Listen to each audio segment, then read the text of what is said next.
এক পর্যায়ে তিনি জাতীয় সংসদ নির্বাচনের একটা সুনির্দিষ্ট সময় ঘোষণা করেছেন। আগামী বছরের এপ্রিলের প্রথমার্ধে যে কোনো দিন জাতীয় সংসদ নির্বাচন অনুষ্ঠিত হতে পারে। এই বিষয়ে আমাদের প্রতিক্রিয়া হচ্ছে যে জাতির প্রত্যাশা পূরণ হয়নি। মধ্যে বিএনপি সহ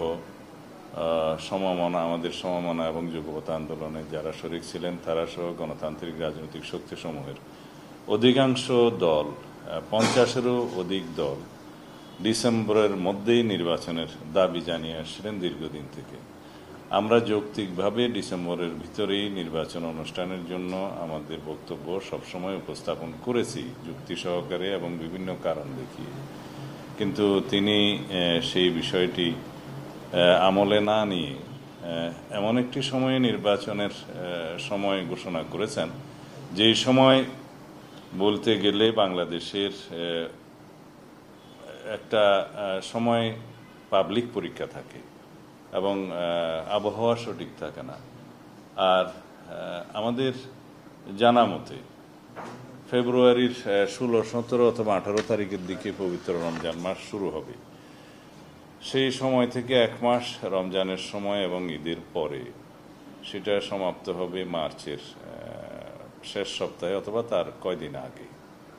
তাহলে এপ্রিলের প্রথমার্ধে যদি নির্বাচন অনুষ্ঠান করতে হয়, তাহলে 45 দিন যে সময়সীমা লাগে তফসিল ঘোষণার পর থেকে নির্বাচন অনুষ্ঠান পর্যন্ত, সেটা রমজানের মধ্যেই তাহলে ক্যাম্পেইন করতে হবে। এটা একটা অযৌক্তিক ধারণা।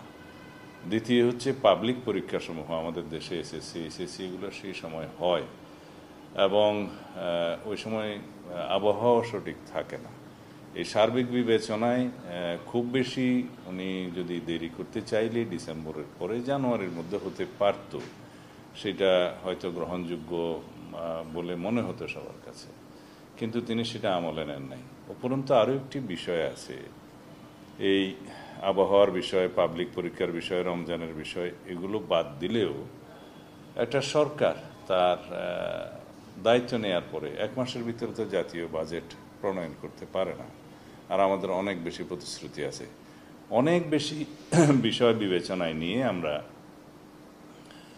বলেছিলাম আমাদের দলের পক্ষ থেকে এবং আমাদের সাথে যারা যুগপৎ আন্দোলনে শরিক ছিলেন, ফ্যাসিবাদ বিরোধী গণতান্ত্রিক আন্দোলনের সমমনা দল, এর বাইরেও অনেক দলের পক্ষ থেকে তারা এই প্রস্তাব দিয়েছিলেন যে ডিসেম্বরের ভিতরেই নির্বাচন অনুষ্ঠান করা সম্ভব।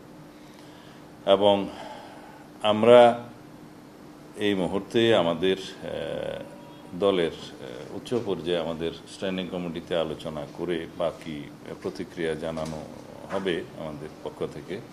এবং আমরা একই সাথে আমাদের সাথে যুগপৎ আন্দোলনে যারা শরিক ছিলেন তাদেরকে নিয়ে এবং সমমনা রাজনৈতিক দল এবং অন্যান্য রাজনৈতিক গণতান্ত্রিক রাজনৈতিক শক্তিসমূহের সাথে আলোচনা করে আমরা তারপরে বিস্তারিত প্রতিক্রিয়া জানাবো। তবে মোদ্দা কথাই বলতে পারি, আমাদের এবং জাতির প্রত্যাশা পূর্ণ হয়নি।